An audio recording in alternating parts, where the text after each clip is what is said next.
Good morning, everybody. This is Richard back at you. We got Miss Teresa on the camera. We got Annie hanging out, snuggling up to the cool concrete. Because let me tell you, guys, it's been hot here in Amarillo, Texas. Muggy. Muggy, muggy. It's been terrible. But anyway, we got an '04 Dodge in the house, 5.9 diesel, 331,000 miles on it. They were out of town, I believe, and all of a sudden, just going down the road, boom, through a code. 5 PO532 code. It's like a short circuit type thing, a wiring issue, something like that. We got it in on the lift and noticed that we have a front seal leak too. Like I said, once the code happened, I believe it inhibited it to third gear, no fourth gear, no lockup. So we got it in here. Fluids, it's fluids cherry red, not too bad, don't smell bad, but it's pouring out the front. So check this out. Okay, I'll try it without the flashlight first, but make sure you can see good. Right. Let me just see where I'm Looking good. Oh, yeah. Got a little mud under here. Got fluid coming out of the front here, dripping on the floor. Got a lot of mud. The whole cover, oops, don't get it on you, that protects the heat from coming through the floorboard of the truck, sound and stuff like that. It's totally laying down on the tranny, laying on the front drive shaft. See here, Teresa? The front drive shaft is actually eating it up. Oh, I don't know which way I'm going. There you go. Sorry, I got lost. The drive shaft, this stuff is just laying on the whole top of the tranny. I did notice we got some wires up here laying on top of the tranny. I don't know if that's causing a short, anything like that. But I did check it out because I always like to try to find my codes before I pull the transmission out to see what's going on. So being that it was a solenoid code, wiring code, connector code, anything like that. I checked the connector for fluid being stuck in the connector. In other words, the harness plugs in up here at the top, and 9 times out of 10, this connector right here is just full of fluid, causing shorts and stuff like that. But that wasn't the case. When I unplugged the connector, I don't get dirt on you, Teresa. When I unplugged the connector was dry. So that tells me there's no fluid in the connector causing the short. And this short here was no more than I cleared the code. I started it, boom, code was there. In other words, you couldn't drive it. It was an instant code. So what I did was to eliminate the solenoids, wiring harness, anything like that inside the transmission, I went ahead and put me a harness together with your governor pressure sensor, solenoid, your overdrive solenoid, and your lockup solenoid. So what I did is I just come in here and plug this in, just let it hang. You don't have to do anything. And then I went upstairs let the truck down, hooked the scanner to it. It's upstairs right now, but hooked the scanner to it, cleared the codes, and now the codes went away. So in other words, I could start it and the codes never went back. So that tells me there that we actually have an internal wiring harness problem, solenoid problem, short, something like that in the harness, when you can take and plug a harness outside of the transmission and cure the problem. But if this thing didn't have a front seal leak pouring out the front, we would probably just pull the pan, do a service, put some solenoids on it, send them down the road. But being that it's leaking out the front, we've got permission to pull it out. We're going to go ahead and put a bunch of notch stuff in this thing, a BNI triple disc converter, a bunch of Sonex pieces, stuff like that. So we're going to get this out real quick. Everything else looks good. Drive shafts look good. No wobbling, anything like that. Guy's really smart that owns this truck and owns another one that he's going to be bringing to me. So he knows about front driveline vibrations, all this type of stuff that Dodge has issues with. But we're going to get this out, Teresa, get it on the bench, and get you back in the house real quick so you can do whatever you want to do. Well, I thought I was mowing today. Oh, you're not going to? Because it's going to get cold. I know. We're fixing next week. Monday, Tuesday, and Wednesday, we're going to get doused with a lot of rain. So we're really excited about that. I think Wednesday, we're not going to even be above 70. Really? Yeah. That's I can handle that out in the shop for sure. I'm ready to quit Annie this can handle mowing. it too, can't you, Annie? Yeah, I'm done with mowing. Well, guys, we're going to get this out real quick, get it on the bench, and we'll get another video going on that part, show you what we're going to do to it and what parts we're going to put into it. So anytime you have an electronic problem like this, plug an external harness in it, see if it goes away. That way you know where you're headed and stuff like that. It makes it a lot easier because I'd rather build the tranny than mess with electronics. Wouldn't you, Teresa? Yeah, Yeah, no definitely. doubt. Well, anyway, have a great day. Okay, guys, we're back on the 47 Dodge Diesel 04 model, and we got Annie still hanging out with us. We got Miss Teresa on the camera. Always enjoy that. Let's get this thing apart. I've been ready. So this thing had a PO 532 code in it, circuitry problem, solenoid wiring, or anything, something like that. And I showed you that how I hung a solenoid external harness in there and I plugged it in, and the code went away, which is good. But we had an issue with it leaking out the front. Fluid I thought looked cherry red until I dropped the pan, and it didn't look cherry red after that. So anyway, we're going to get this thing apart real quick. Shouldn't take very long. I'm not sure. It's got a billet converter aftermarket. You can see here where they did clean the paint off where they mounted it. Not very good, but they did clean it up quite a bit. You always want to get the paint off when you mount it to the flywheel. That way it mounts metal to metal. Big old thick torque converter.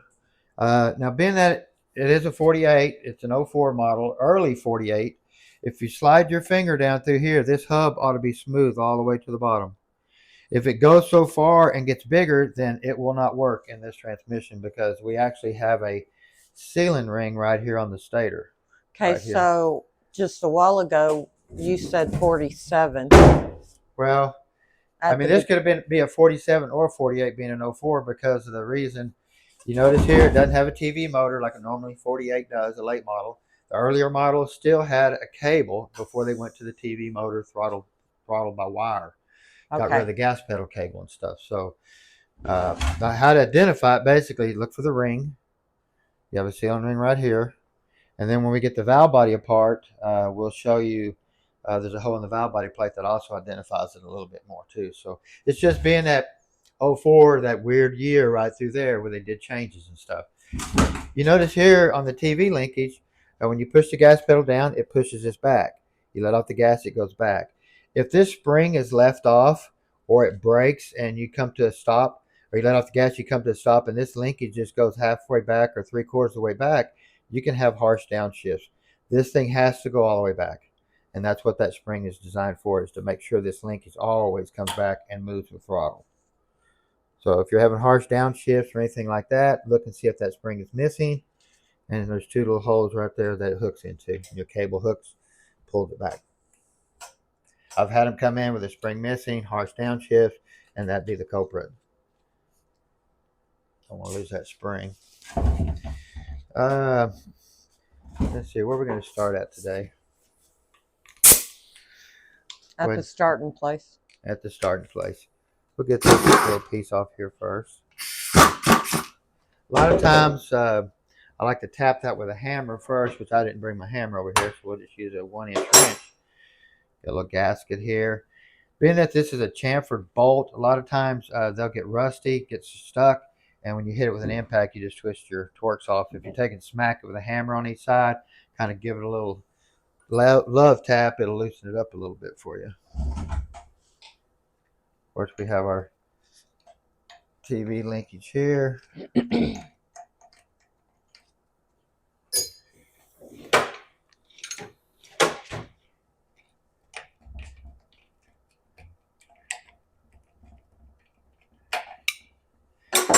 And we have our manual linkage here. I always like to check these. A lot of times when you put these in park, you can't get them out of park because of the wear on the rooster cone and stuff, and the bore where the check ball and spring is at. And of course, we always repair that.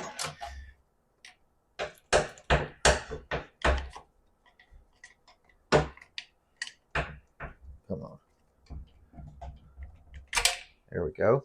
A lot of times these neutral safety switches, if you look at here, we have fluid coming out of the neutral safety switch. That'll give false readings on park, reverse neutral won't start, stuff like that.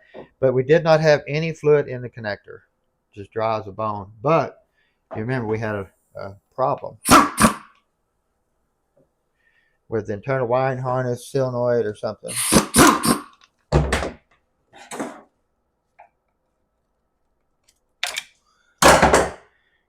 two little tiny screws here. Lay them over there with your spring. And basically when you move the linkage or you park, this just pushes in and out.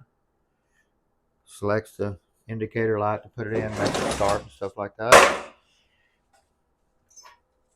Of course, we have our output speed sensor right here. Now this unit has been built before, so I'm kind of curious on supposedly some type of level 2 transmission. So a level 2 to a lot of people could just be drilling holes in the valve body plate, stuff like that. Now this does turn into a magnet when it's activated. You can see here how it starts collecting a lot of trash. The main thing, if there's no code for it, you can use it back again if you in your rebuild. But the main thing you want to look for is that there's no pink fluid entering inside the cavity of this thing, because it'll actually turn it pink on the inside. If you got fluid inside, chunk it. Nothing coming outside here. It looks really good.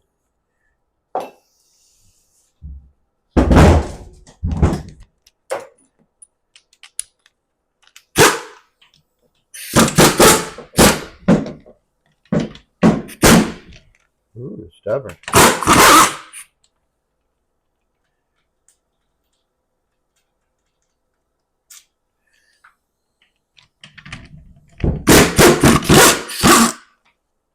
So tight. On these overdrive bolts, housing bolts right here, guys. Excuse me. Every Sorry. one that I do, I put sealant on the threads and on the bolt right here. These bolts right here on the top don't go through into the center of the case. Okay, all these bolts on the bottom go into the case cavity, so they're capable of leaking fluid by the threads and out the bolt hole. So that's why you always want to seal bolts on the bottom,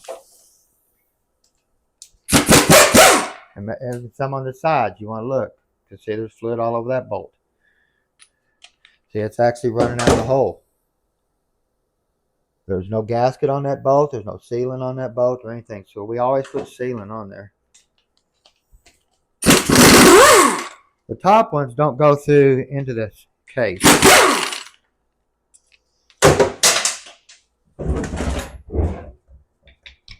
Yep. Maybe I ought to get that one. Well, your table just fell off its leg down here. Oh, it did, didn't it? Yes, it did. Kind of pick that up and move it back up. There we go. I think I got them all this time. Nope, look at that, guys. I'm going blind. Normally I try to pull these out before I even start the video. That way I'm not having to do so much more work on the video.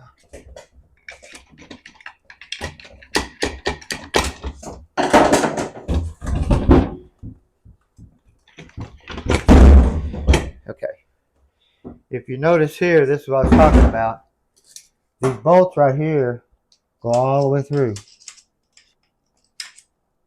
Okay, into the transmission fluid. These don't. They go through the top. That's why all these bolts on the bottom need to be sealing. We seal them all, that way we don't have an issue. And also, this gasket right here, guys, anytime you rebuild one of these, I always put some type of glue on this gasket all the way around. I use yellow glue to glue it to the case, like that. That way it can't slip around, can't blow out, anything like that. So I always do that. That's a must. The same way with the pin right here. There's dual O-rings right here, but these pins still leak. The early 727s had a single O-ring, and they still leaked. And so Dodge decided to put two O-rings on there, and they still leak. So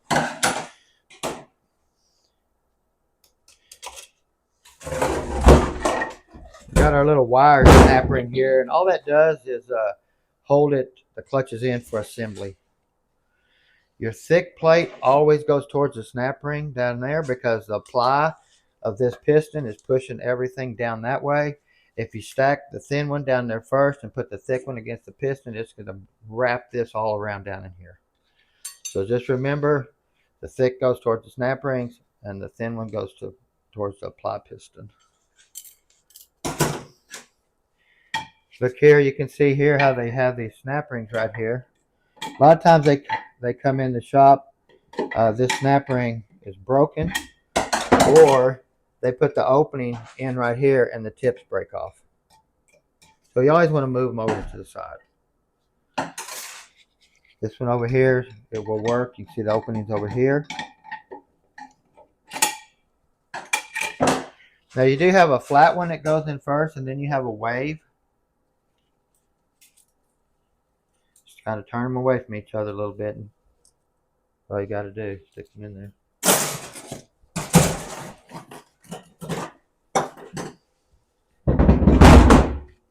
Actually, I don't know how many miles this unit's got on it. The overdrive clutches, they're still there, a little dark, but they were still trucking.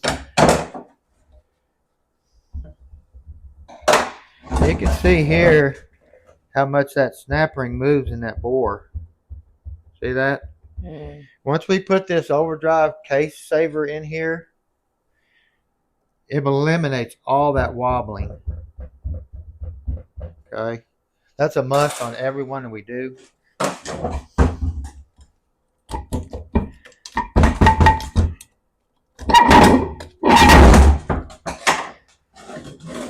Of course, you got this snap ring down in here that you're opening up to get this out, of course. And then you want to look at this snap ring for wear. They're bad about wearing. This will wear, since all the load on this snap ring is shoving it that way in overdrive, so you're going to get wear right here. You can see it.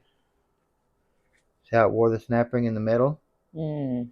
If you flip it over, the snap ring is going to be wore on the outer edge, because now the outer edge is being shoved against the case, and that's where you see wear here. So definitely got to have a snap ring there. And then, of course, let's see what type of wear we have down in here.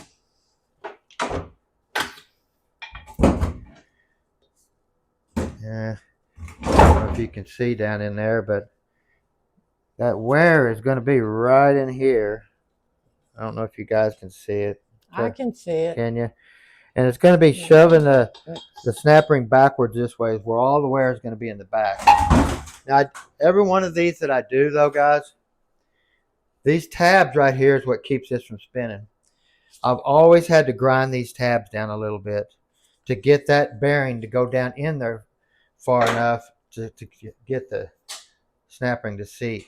So basically, when it's in there, it's kind of cocked. So you have to grind it down where it sets flat. Don't grind them all the way off, but you don't want it to turn. But you're going to have to grind it down where it sets flat so you can get that in there. Because it sets right there, just like that.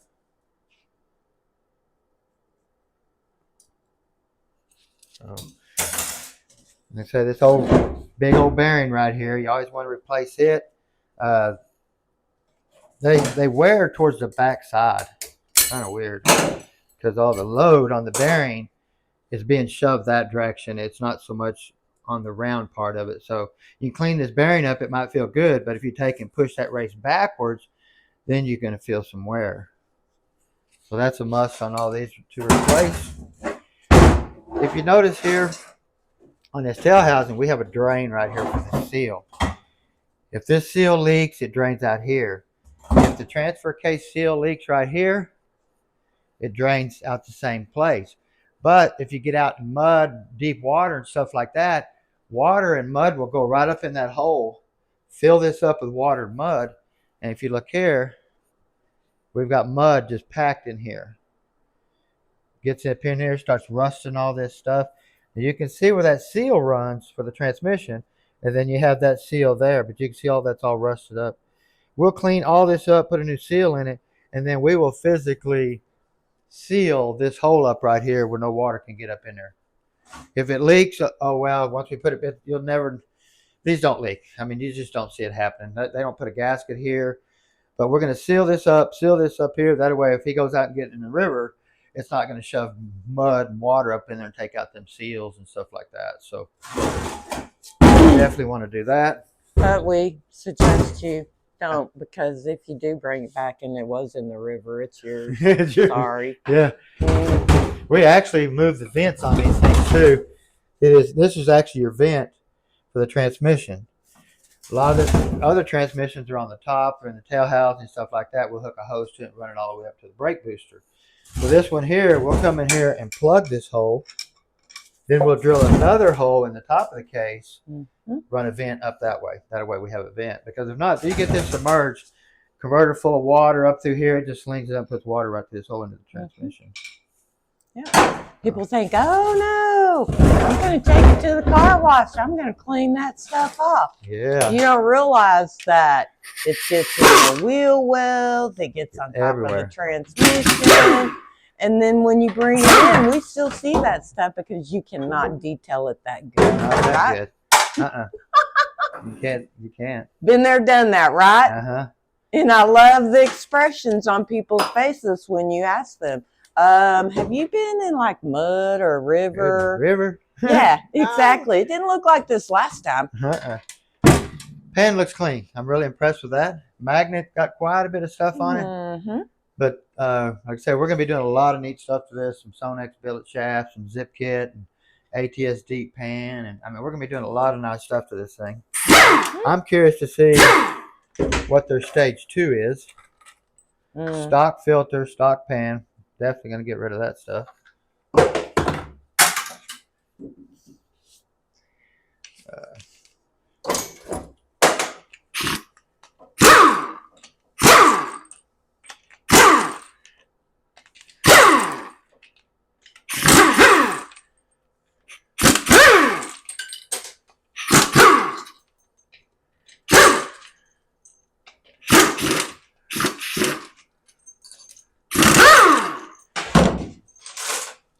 Like I said, this is the internal harness here. Your cylinders and stuff, basically the same thing I had here. You can see all that stuff here. Went up here and it plugged in. But once I unplugged this and plugged this in, the code went away. So we definitely got some type of issue going on with it.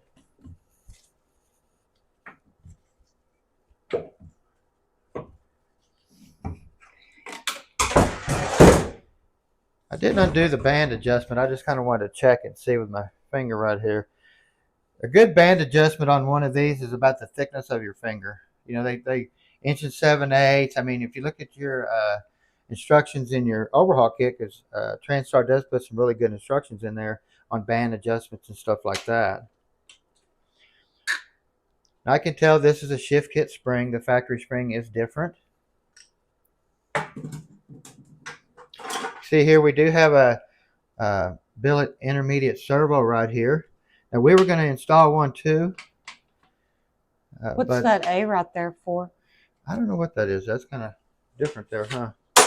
Well, I didn't know if it had something to do with that or just a case thing or, you know. That's something you'd have to cross or Hey, that's a good question, right? Somebody will tell us what that's there for, right? I hope so. So if you know, leave a comment. I mean, you never know what half these letters and stuff say on these.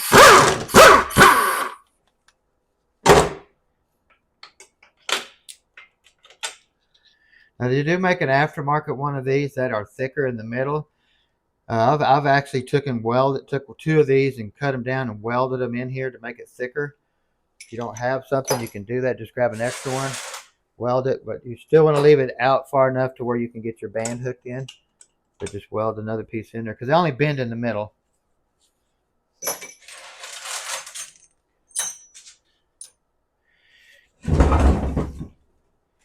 Okay, I'm gonna switch this over here real quick and get on this valve body.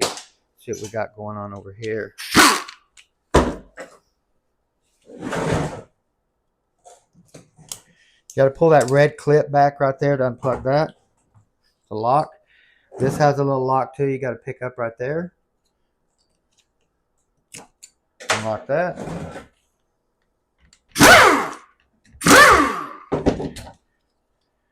Now, some shift kits will come with a metal plate that goes in between here to kind of restrict the fluid so it doesn't. Anytime you put a shift kit in these, you can have issues with flooding solenoids.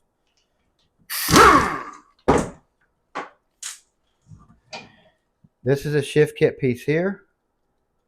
These a lot of times the fingers break off. Also, here is your little detent bullet thing here. does. But they just have a little ball in there. What happens is this ball gets wore side to side right here because of this being your detent when you move your shifter. Click, click, click, click. Okay. This ball gets worn. Next thing you know, it doesn't climb right. The shifter gets really loose. Stuff like that doesn't hold in part good. My hands are dirty. I'll get one of this out. We buy the Transgo kit that comes with like 5 in a bag. And these are these little bullets that go back in there with a spring in the middle. That way, when you slide it in there, the bullet uses the whole bore to stay stable back and forth like this, where the ball will do this. But you get 3 in a kit when you buy them from Transgo. You get it from Transtar, but they're in a Transgo box, okay?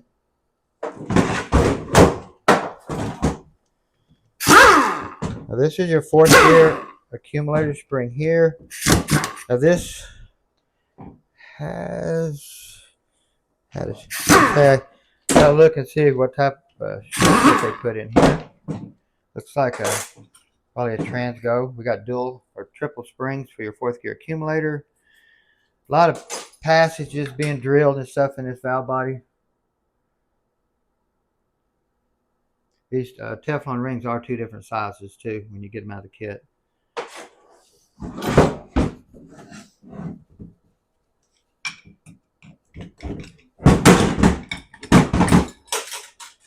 Always take and bend these tabs back like that. That way I'm not doing it later.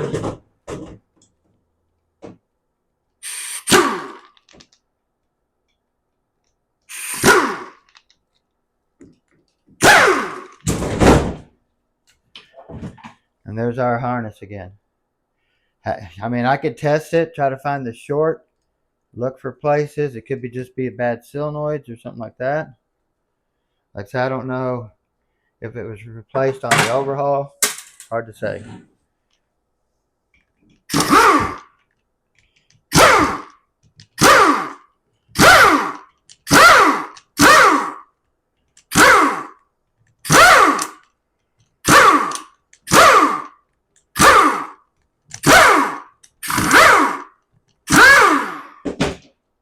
All these bolts here are going to be the same length right through here that I'm pulling out. This one right here could be shorter. Just want to look at it. This one right here is going to be longer. So you got 3 lengths. These are your guide bolts. This corner and this corner. You put them in, screw them down, don't tighten them until you get them all in. Then I snug these and then I start from my middle and work my way out.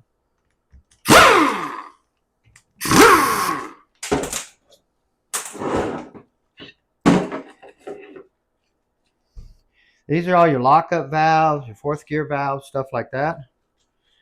Some of the shift kit, you'll be taking this off, drilling some holes all the way through like they did. Is that one? Yeah, that hole's been drilled all the way through. That hole is normally not there.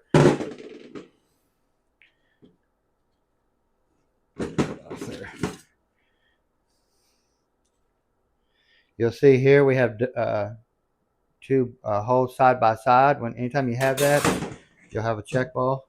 Little tiny dude. Now the zip kit, I believe, does come with the check ball, and it does come with all the small check balls. So Sonex did supply you with some stuff. You can also here, you see this plate has that little hole right there by that filter. That tells you that it's a 48 RE high pressure valve body. Okay.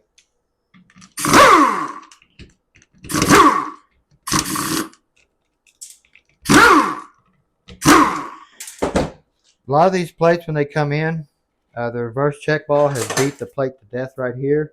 A lot of them come with metal check balls right here, and the metal check ball just almost beats it plumb through it. So you can see here we had a metal and forward, but we have a what's that? What do they call them again, Teresa? I'm not going to neoprene. Neoprene or whatever. Yeah. So anytime you take these apart, though, you have to flat file this stuff. Make sure there's no burrs or anything because there is no gaskets on this. Now, Transgo shift kit does come with this little puck looking thing here where you remove a check ball and it goes in, looks like your TV circuit right through here.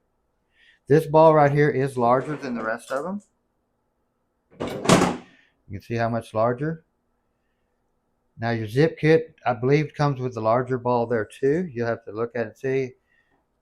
And then you have your little, what the looks like? What does that look like? Looks like a bomb or something. Actually looks like a golf ball sitting on a tee. If you want to, I don't know. Of course, your Sonex zip kit's going to come with a new manual valve. That's a Transgo.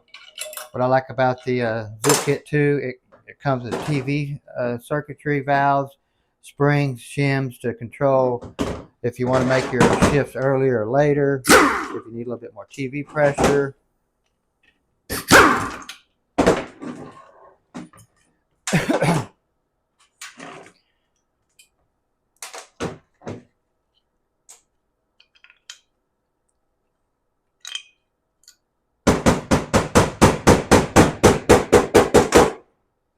There we go. There it is. So that's going to look like that. That's going to look like that. Of course, that's going to look like that. Okay.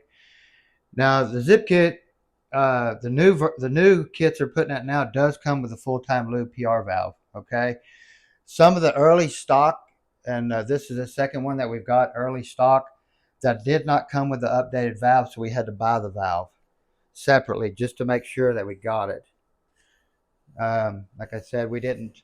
The last two times we ordered, or the time prior, it did not come with a valve because it was old stock.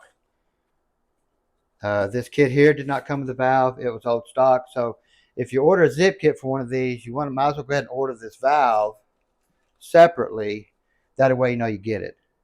Because I don't know how long old inventory is going to be in places. So you want to buy that valve. And how to identify it, you can see right there. Oil comes through here, pushes a spring back and a check ball, and oil comes through here for lube. More lube in the circuit. And you can see this valve doesn't have it. There's no hole nowhere around it. Now, Transgo did try to do the same thing with this setup right here. They used it like what I call like a floater spring. And what they did is they put these two pieces in here and this piece right here in there. And it lets this valve float just a little bit, just enough to let this crack open the loop circuit right here to put oil in it. Put that dude in there. It just lets it move just a little bit. See that little notch right there? Just enough to scratch that right there to put oil from here, this side, into this side. Okay, and then of course it stops and then hits the big dude here. Now, we've heard comments to where, when the tranny gets hot, it has a little bit delayed engagements and stuff like that because of that system right there. And when Sonex come out with this new updated valve, it eliminated all that problem because you have a spring closing it instantly and stuff like that. So it's a must. It is a must.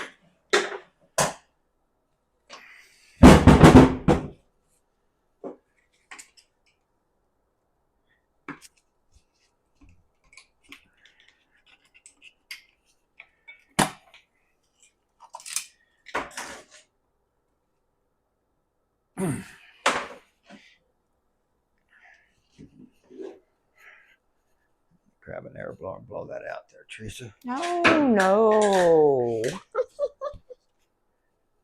Yeah. I'm going to step back here.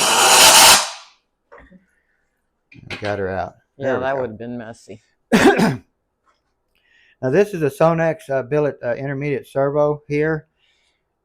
Dual rings all the way through. Bullet cap. And it's got a piece down in here. You can see it down in there, Teresa, which is this piece right here. It's got O-rings on it. You'll just slide it down in there like that. And when you put it all together, Now these do have instructions with them.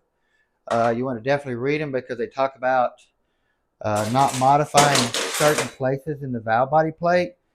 They don't want you to modify, I believe, this hole here and a hole over here. You want to read the instructions if you buy one of these. And plus, they also give you special band adjustments information on adjusting the band and stuff. But this here is a really good item for second and third gears, so you definitely want to do that.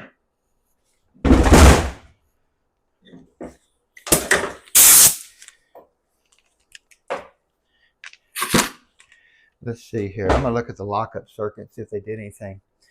Okay, so this must be a single billet clutch billet converter, because they drilled this hole right here, and anytime you drill that hole right there all the way through, you're gonna have a firmer lockup. And on a triple disc converter, you do not want to drill that hole, because you'll think you got hit with a Mack truck when lockup comes on. It's almost too firm, leaving the lockup circuit stock with a triple disc, but it's livable, and the durability that you get out of a triple disc is well worth it. But like I said, you just want to read your instructions before you just start drilling a lot of holes.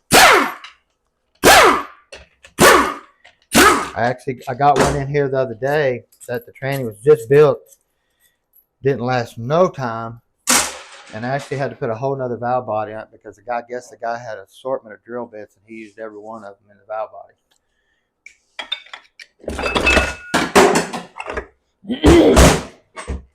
And we are waiting on some pieces still to come in. We're waiting on our Sonex shaft, our billet one-piece input shaft to come in, a bushing kit, and a band. We're waiting on our intermediate band to come in too. Did you say torque converter? Oh, converter will be here today too. BNI, we've ordered a BNI converter, triple disc, extra low stall for this one here.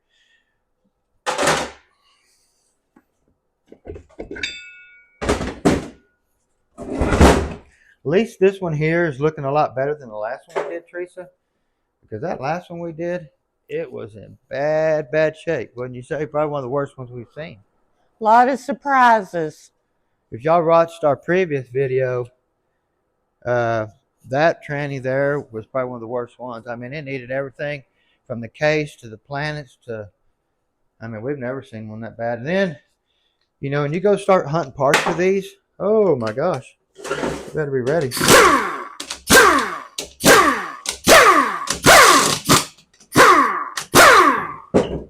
I said this was leaking out of the front. It could have been boiling the fluid. We don't know. Like I said, he drove it the way he drove it. Got a little bit of wear right there. You can feel that. You can see it too. Yeah, it's got some wear there. I can see it. It sets down. This went onto that side. Looks good though.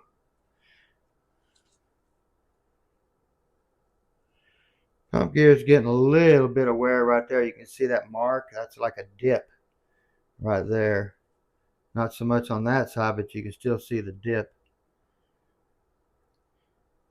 You notice this is ramped on this side and blunt ended on that side. The new gears will come blunt ended on both sides, so it really doesn't matter how you put them in. If you put it in this way here, the converter does go in a little bit easier because of the ramping, but they actually go in like that. So you can't mess that part up. Why this was leaking out of the front, who knows? The bushing is there. It is staked in. The front seal wasn't glued in or anything like that. It was just put in, you know, just paint to metal, which we always glue them in. Look right here. That looks good. Feels good. So we got a new set of gears over there for it. So, but here's that ring I was talking about. This helps keep the converter full from drain back and stuff too.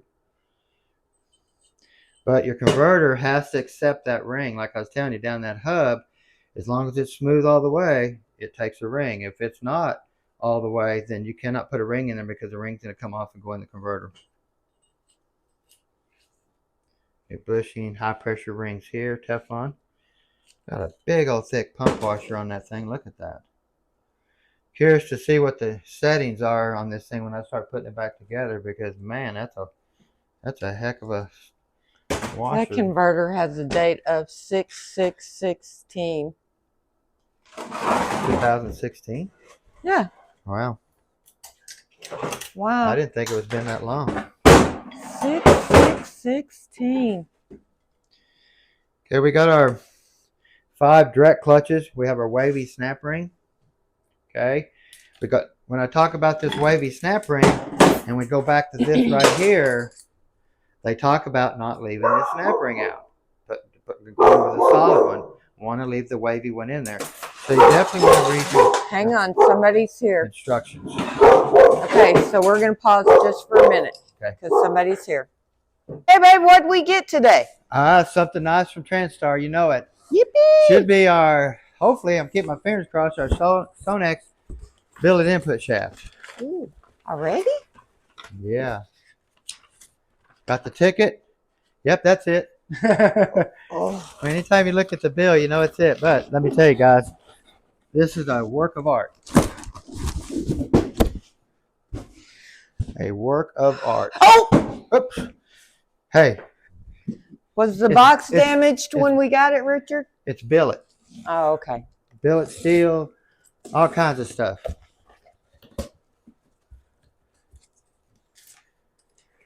There you go. So what he done, we got our complete kit. We got our direct drum piston. Get this out of here. So this comes as a whole kit from Sonex. If you use it here, I mean, just in your instructions, it just talks about tabs and stuff where you gotta, since we have this one tab here now, you can't put the steel on top of it. It's got to set in between it like that. And what this is designed for, to keep the piston from moving. If you notice here, this piston has it, but it's not sticking up. You can put the steel anywhere you want to put it. This one, you have to put the notch in between the, like that. So really, really neat stuff. I like doing these so much when I get to work with all this cool stuff.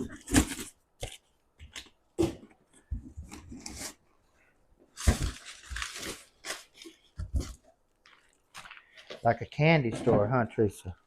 Mm-hmm. And this is the only way to go, seriously, guys. Anytime we put a triple disc converter, we always go with a billet input shaft, no matter how you look at it. We will not go back with a stock one. Lock up so much firmer. We've had them twist off under loads and stuff like that, and we just won't do it. And this is why we just stay with a single billet from Sonex. If you look at these here, I got 2 billet ones right here. They're both splined. But this is solid. Can't wobble. This one of these come in on a unit that we did. The shaft would do this inside here. Once I took it out and put it back in, it tightened up just because the splines are messed up a little bit inside. But there you go. Isn't that pretty? Mm-hmm.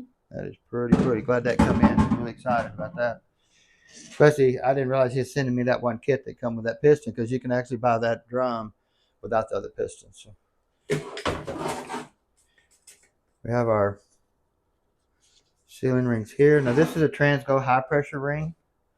And then your zip kit will come with these rings right here from Sonex. I wish Sonex would add that ring to the kit. I think that would be I mean, I don't have to get it off. I'm not going to use the drum anyway. See how that's loose in there? Or, you can hear it. I mean, it does. It's loose in there.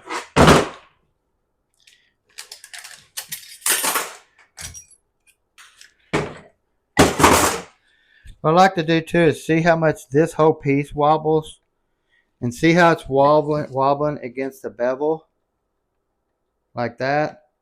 I got a new bevel plate right here and a new ring right here that goes in there, because I like that bevel to touch that piston. Once they start getting a little bow to them, then they start getting a little gap in there.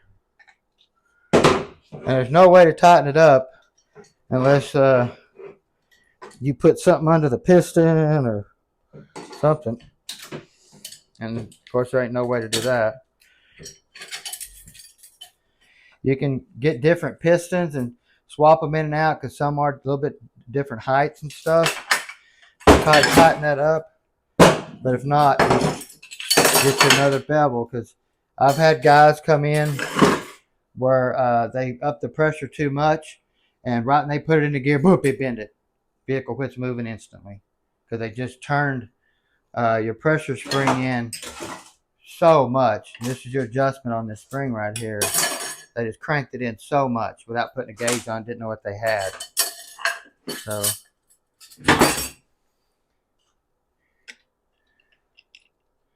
this has got to be the weirdest stuff I've ever seen. Somebody didn't know what they were doing. I know somebody sells these shims right here, but I didn't know that the shims, I guess they go in there just like that. Or excuse me, under it like that. But I've never used them before. I've got so many different ones of these and washers and everything to set my clearances. So they basically go like that. The shims go under here to lift it up and set your clearances. I don't do it that way. There's your forward clutches. Solid snap ring. Plastic.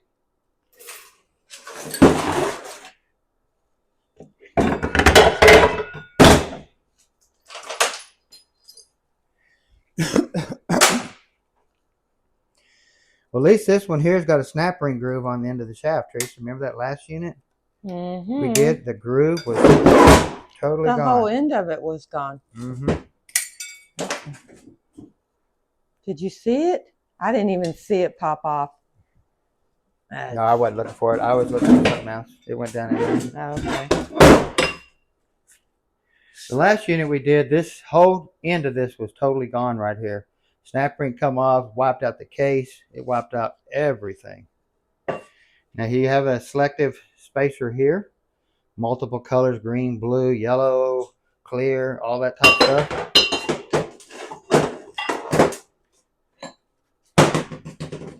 These poor old load washers just really take a beating. You can see how much force that load washer is trying to shove it through the rear planet as it's trying to slip in oil. It's still trying to shove the washer through the planet. You want to check these splines for any stripping or anything. Check these wobbling, turning purple and pitting. Here's our other load washer. Look at that, guys. Crazy how much load it pushes on that washer trying to shove it through the planet. And here's our shell. We want to look here for wear. This is where your third gear drum locks on. A lot of times when guys build these units, they don't realize you can adjust how deep that drum goes in there. I get them in here, the drum's out here like this. Once it gets that wore and it starts getting an angle to it like that, next thing you know, it's trying to kick out. So you got to adjust it to where you get that drum down in there pretty deep. Okay. Sun gear, you want to check it for pitting, anything like that. We replace every one of these, and we also replace the Overdrive sun gear. There's the new one here, and there's the Overdrive sun gear there, and the new forward sun gear here.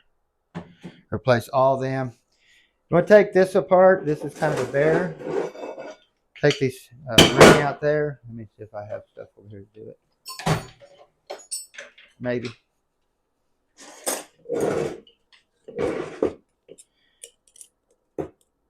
Booger bear, huh? Yeah, it can be a bear. Once you figure out how to do it, so you've got the right tool in, around, it's easy.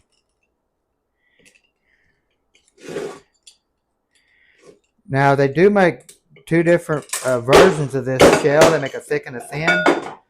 When you have a thick, you have a wide groove. If you have a thin shell, you have a narrow groove. 47s, 48s have the thick one. So you're going to be running a thick groove. You just want to come over here and make sure the groove's thick. Just remember, if you notice, you have a short gear and a tall gear. Tall gear goes in the rear planet. Short one goes in the forward planet. Okay. You want to look at this washer. If it looks good, you can flip it over, and then you got a brand new spot. Look at your shell in here for any wear. Make sure it's not trying to strip there. They do have a little bit of tinga-tinga right here when you move them. That's just normal. Even the new one does. Just where they are. Forward planet. This washer will always come out looking brand new. I don't even know why they sell it, because it always comes out looking brand new. And then, of course, you have your other washer here. Takes quite a bit of load.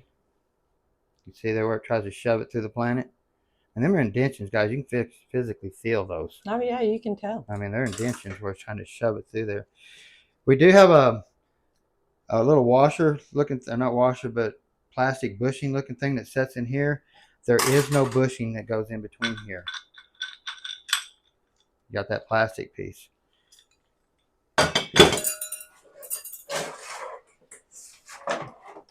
And then we get down into the back of the case where that other one was destroyed.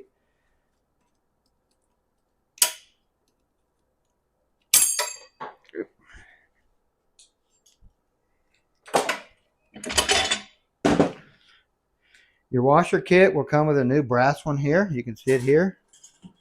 This is plastic. Brass goes towards the reverse drum. Snap ring. Plastic goes either direction. On these here, you mainly want to look in here. All your trash coming out of your cooler, out of your torque converter, anything like that, it's going to come right through here. It's going to hit this area right here first and wipe it out. You already got some pretty deep scratches through here. If you're using it again, Scotch-Brite it up, Scotch-Brite this hub here, because you do have a roller clutch down in here.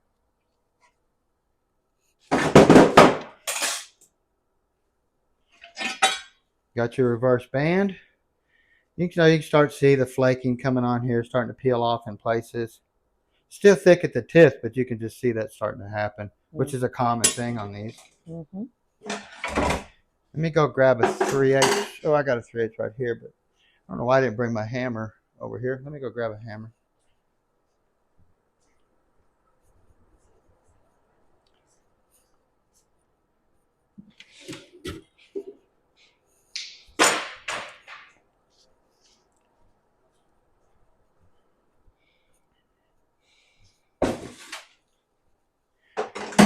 Anytime this pin right here, you want to make sure you push it out with a screwdriver or something. Just kind of tap and push it out, because this area right here is so sharp. If you take your finger and shove it out, you're gonna have two cuts down both fingers, or down that finger when you shoved it out like that.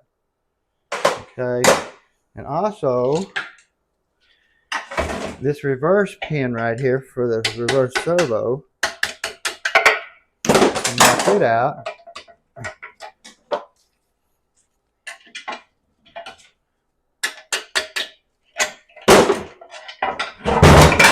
There we go. Remember me talking about the two O-rings? You always want to replace these O-rings in the kit, but you also want to put some sealant on there to when you put it back in, you're pushing sealant through here. Because these pins are bad about leaking right there. I ain't even got our overdrive stuff out yet, have I? We have our overdrive piston right here. It applies the overdrive clutch, and it releases the direct clutch. This piston does two things, guys. It's crazy how it works. It applies this clutch right here, boom. At the same time it's applying that clutch, it's pushing this clutch off. So in other words, it's going to start applying this. It's going to push this clutch off a little bit first before it applies this clutch. It can't do both of them identical at the same time, so there's got to be a timing issue right there. So when you set this up, there is some things you have to do to set it up right. I mean, believe me, this tranny has multiple areas to set things up. But when it pushes on that, you have your 800-pound spring in there. And I'm not sure if I'm set up over there to get that 800-pound spring out. Let's see. Let me put my bearing back in here. It'll take but a second. And I put a whole bunch of stuff over by my car. actually been doing a total rewire on my car, so I'm not sure if I'm even set up over there to get this apart.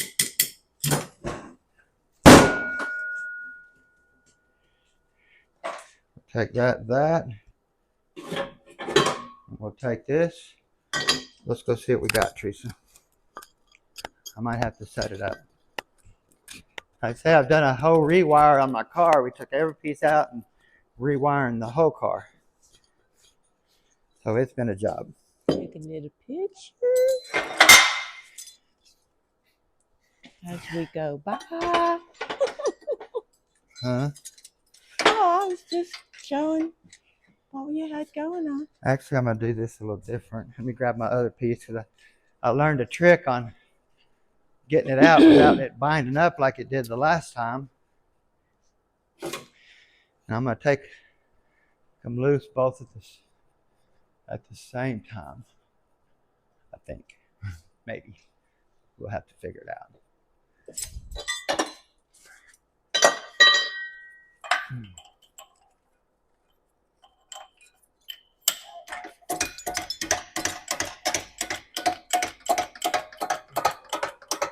Put that over there. There we go. So basically, we're going to undo both of these at the same time this time. We're going to take the snap ring out of the direct clutch, and we're going to remove the snap ring. Really? Do I need to stand back like or something?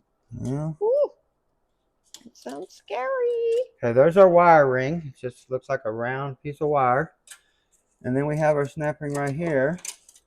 A lot of times these snap rings right here, they're broken when they come in. There's multiple pieces laying down in there. So let's see what we got if this is going to release. Look at that, it released perfect. All the way to the top. Yeah.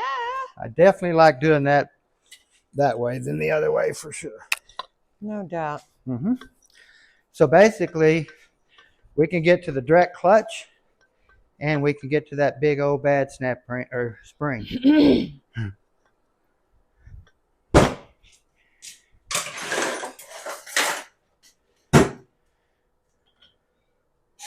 You got to get rid of this rug with this hump. I know.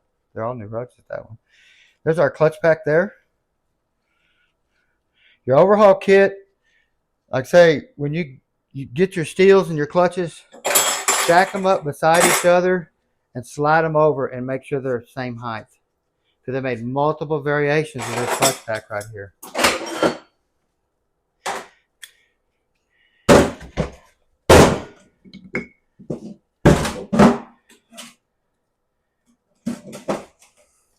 There we go. We have a dual roller clutch. You don't see that very often, guys. There we go. Have our overdrive planetary. You want to look at the gears, same on here. Any pitting, look at your splines, anything like that. And we have our spring. New valve spring for my lawnmower. That'll work really well.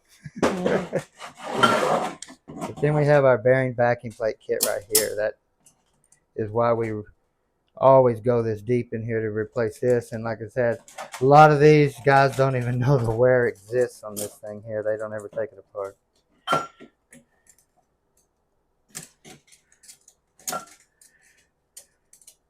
Come on, get up there.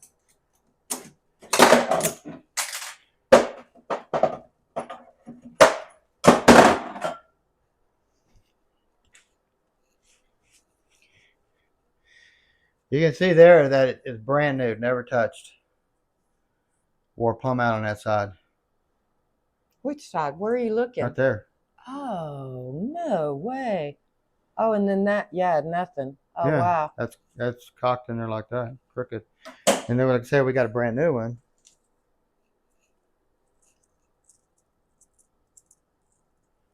See?